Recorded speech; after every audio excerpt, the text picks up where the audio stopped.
DK ನಡುವೆ ಈಗ ಪಂಥಾಹ್ವಾನ ನಡೀತಾ ಇದೆ.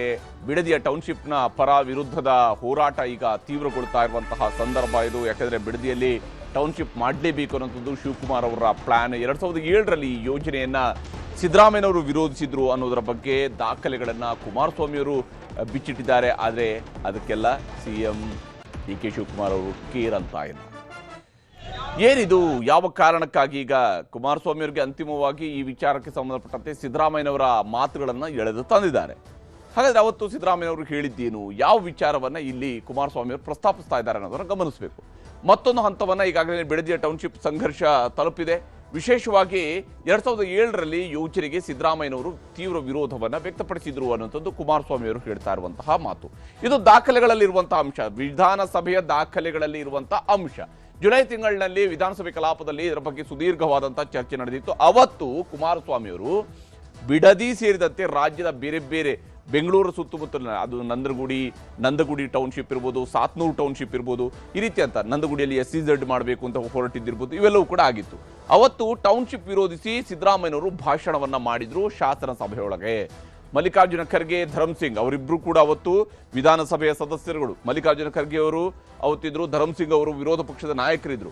ಆ ಸಂದರ್ಭದಲ್ಲಿ ಆಡಿದಂತಹ ಮಾತುಗಳ ಬಗ್ಗೆ ಪ್ರಸ್ತಾಪ ಮಾಡಿದ್ದಾರೆ ಡಿ.ಕೆ. ಶಿವಕುಮಾರ್. ಮಾಧುಸ್ವಾಮಿ ಸೇರಿದಂತೆ ಹಲವರು ಸುದೀರ್ಘವಾದ ಚರ್ಚೆಯನ್ನು ನಡೆಸಿದ್ದಾರೆ.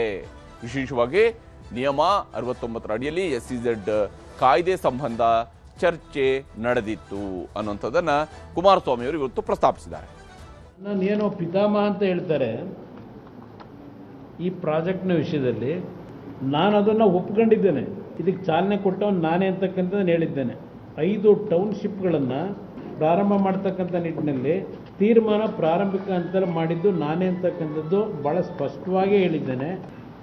ಇಲ್ಲಿ 2005ರಲ್ಲಿ SEZದು ಏನೇನು ನಾನು ಮುಖ್ಯಮಂತ್ರಿ ಇದ್ದಾಗ ಚರ್ಚೆಗಳನ್ನು ಇದೇ ಕಾಂಗ್ರೆಸ್ ಪಕ್ಷದವರು ಚರ್ಚೆ ಮಾಡಿದ್ದಾರೆ. ಆ ಹಿನ್ನೆಲೆಯಲ್ಲಿ ನಿಮಗೆ ಒಂದು ವಿಷಯ ಹೇಳ್ತೀನಿ. ಇವತ್ತು ಇವರೇನು ಮಾಡೋಕ್ಕೆ ಹೊರಟಿದ್ದಾರಲ್ಲ, ಅಲ್ಲಿ ಹೌಸಿಂಗ್ ಬೋರ್ಡ್ ಕಾಲೋನಿ ಮಾಡಿದ್ರು ಬಿಡದಿ ಹತ್ರನೇ. ಸೋಮಣ್ಣ ಅವರು ಮಂತ್ರಿಗಳಿದ್ದಾಗ ಹೌಸಿಂಗ್ ಬೋರ್ಡ್ BJP ಸರ್ಕಾರದಲ್ಲಿ. ಇವತ್ತಿನವರೆಗೆ ಒಂದು ಸೈಟ್ ಸೇಲ್ ಆಗಿಲ್ಲ, ಒಂದು ಮನೆ ಕಟ್ಟಿಲ್ಲ ಹೌಸಿಂಗ್ ಬೋರ್ಡ್ನಲ್ಲಿ ರೈತರ ಜಮೀನು ತಗೊಂಡು. ಹೀಗೆ ಇಲ್ಲಿ ನಾನಾ ಅವಧಿಗಳಲ್ಲಿ ರೈತರ ಜಮೀನನ್ನು ವಶಪಡಿಸ್ಕೊಂಡಿದ್ದಾರೆ. ಆದರೆ ಕುಮಾರಸ್ವಾಮಿಯವರು ಸಿದ್ದರಾಮಯ್ಯನವರ ಭಾಷಣದ ಬಗ್ಗೆ ಇವತ್ತು ಕೋಟ್ ಮಾಡಿರೋದು 2007ರಲ್ಲಿ ಅವರು ಮಾಡಿದಂತಹ ಭಾಷಣ. ಬೆಂಗಳೂರ ಸುತ್ತ 1.19 ಲಕ್ಷ ಎಕರೆ ಭೂಸ್ವಾಧೀನ ಮಾಡಿಕೊಳ್ತಾ ಇದ್ದಾರೆ ಅನ್ನುವಂಥದ್ದು. ಅಂದರೆ ಇದು ಕೇವಲ ಬಿಡದಿಗೆ ಮಾತ್ರ ಸೀಮಿತವಾಗಿದ್ದಲ್ಲ, ನಂದಗುಡಿದಿತ್ತು, ಸಾತ್ನೂರದಿತ್ತು, ಬೇರೆ ಬೇರೆದಿತ್ತು. ಇದರಲ್ಲಿ ನಂದಗುಡಿಯಲ್ಲಿ ಸುಮಾರು 10,000 ಎಕರೆಗಿಂತ ಹೆಚ್ಚು ಭೂಸ್ವಾಧೀನಕ್ಕೆ ಅವತ್ತು ಕುಮಾರಸ್ವಾಮಿಯವರ ಸರ್ಕಾರ ಮುಂದಾಗಿತ್ತು. ವಿವಿಧ ಯೋಜನೆಗಳಿಗೆ ರೈತರ ಭೂಮಿಯನ್ನು ವಶಪಡಿಸಿಕೊಳ್ಳಲಾಗ್ತಾ ಇದೆ ಅನ್ನುವಂತಹ ವಿಚಾರದಲ್ಲಿ ಸಿದ್ದರಾಮಯ್ಯನವರು ಅವತ್ತು ಶಾಸನ ಸಭೆಯಲ್ಲಿ ಆಕ್ಷೇಪವನ್ನು ವ್ಯಕ್ತಪಡಿಸಿದರು. ಅವತ್ತು ಅವರು JDSನಿಂದ ಉಚ್ಚಾಟಿತಗೊಂಡಿದ್ದಂತಹ ಸಂದರ್ಭದಲ್ಲಿ ಬಹುಶಃ KC ರೆಡ್ಡಿ ಅವರಿಂದ ಧರ್ಮಸಿಂಗ್ ವರೆಗೆ 18,000 ಎಕರೆ ಮಾತ್ರ ಸ್ವಾಧೀನಕ್ಕೆ ಒಳಗಾಗಿದೆ. KC ರೆಡ್ಡಿ ಅವರಿಂದ ಹಿಡಿದು ಧರ್ಮಸಿಂಗ್ ಅವರಿಗೆ ಕೇವಲ 18,000 ಎಕರೆಯನ್ನು ಮಾತ್ರ ನಾವು ರೈತರಿಂದ ಸ್ವಾಧೀನಪಡಿಸ್ಕೊಂಡಿದ್ದೀವಿ. ಆದರೆ ಕುಮಾರಸ್ವಾಮಿ ಅವರು ಮುಖ್ಯಮಂತ್ರಿ ಆದಮೇಲೆ 60,000 ಎಕರೆಯನ್ನು ಭೂಸ್ವಾಧೀನ ಮಾಡ್ಕೊಳ್ಳೋದಕ್ಕೆ ಏಕಾಏಕಿ ಮುಂದಾಗಿದ್ದಾರೆ ಅನ್ನುವಂಥದ್ದು ಅವತ್ತು ಸಿದ್ದರಾಮಯ್ಯನವರು ವ್ಯಕ್ತಪಡಿಸಿದ್ದ ಆಕ್ಷೇಪ ಆಗಿತ್ತು. ಟೌನ್ಶಿಪ್ ಹೆಸರಿನಲ್ಲಿ ದೊಡ್ಡ ದೊಡ್ಡ ಕಂಪನಿಗಳಿಗೆ ಅನುಕೂಲವನ್ನು ಮಾಡಿಕೊಡ್ತಾ ಇದ್ದಾರೆ ಅಂತೇಳಿ ಸಿದ್ದರಾಮಯ್ಯನವರು ಅವತ್ತು ಕುಮಾರಸ್ವಾಮಿಯವರ ವಿರುದ್ಧ ಆರೋಪವನ್ನು ಮಾಡಿದ್ರು. ಅಷ್ಟೇ ಅಲ್ಲದೆ ಸರ್ಕಾರದಿಂದ ರೈತರ ಭೂಮಿಯನ್ನ ಲಪಟಾಯಿಸಲಾಗ್ತಾ ಇದೆ ಅನ್ನುವಂತಹ ಮಾತುಗಳನ್ನು ಅವತ್ತು ಸಿದ್ದರಾಮಯ್ಯನವರು ಹೇಳಿದ್ದಾರೆ.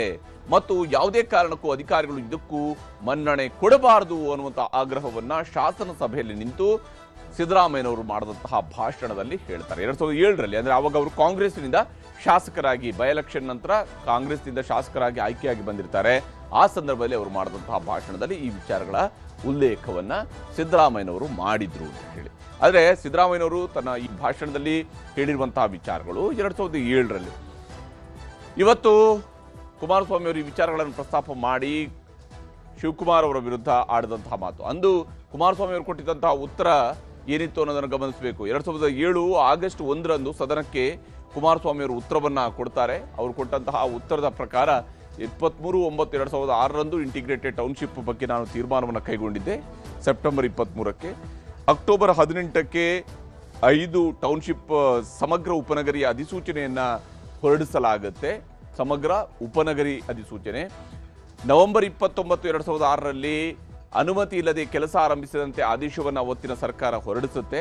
11/6/2007 ಟೌನ್ಶಿಪ್ ಯೋಜನೆ ಕೈಬಿಡೋದಕ್ಕೆ ಆದೇಶವನ್ನ ನೀಡಲಾಗುತ್ತೆ. ಜೂನ್ 11ನೇ ತಾರೀಕು 2007ರಲ್ಲಿ SEZ ಬಂದ ಮೇಲೆ ಭೂಸ್ವಾಧೀನದಲ್ಲಿ ಕರ್ನಾಟಕ 9ನೇ ಸ್ಥಾನದಲ್ಲಿತ್ತು ಅನ್ನುವಂತಹ ಅಂಶವನ್ನು ಅವತ್ತು ಸದನಕ್ಕೆ ಗಮನಕ್ಕೆ ತಂದಿರ್ತಾರೆ. ಭೂಸ್ವಾಧೀನ ಕುರಿತು ಸತ್ಯಶೋಧನಾ ಸಮಿತಿಯನ್ನ ರಚನೆ ಮಾಡಲಾಗಿತ್ತು.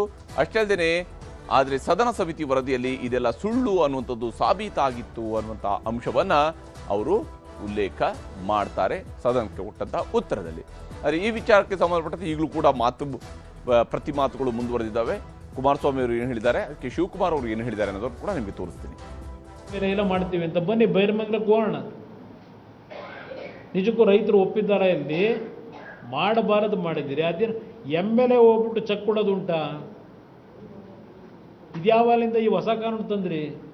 ಅನೈಸ್ ಕಂಪನಿ ಪಿತಾಮಹ ಅವರಿಗೆ ಸೈಟ್ ಕೊಡಲಿಲ್ಲ.